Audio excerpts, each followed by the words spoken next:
The graph of the function f is shown above. It's actually given right here. Which of the following statements about f is false?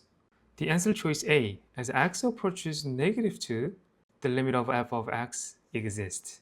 So if we look at the graph of f right here, as x approaches -2 from left hand side, the function approaches 1, right? From right hand side, it also approaches 1. So limit value is equal to 1. It exists. So answer choice A is true. True statement, right? B, as x approaches -1. So -1 from left hand side, it approaches 0. From right hand side, it approaches 3, right?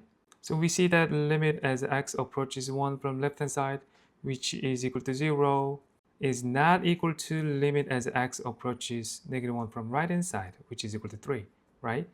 If the left hand limit and right hand limit are not equal to each other, then this limit doesn't exist, right? So the answer choice B is false. That's our answer. Let's go over answer choice C and D too. As x approaches 0, 0 from left hand side, it approaches 2. 0 from right hand side, it also approaches 2.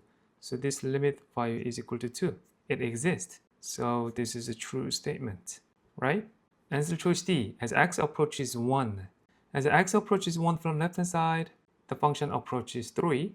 From right hand side, it approaches 3. So limit value is equal to 3, right? So this is a true statement. So the answer is B, right?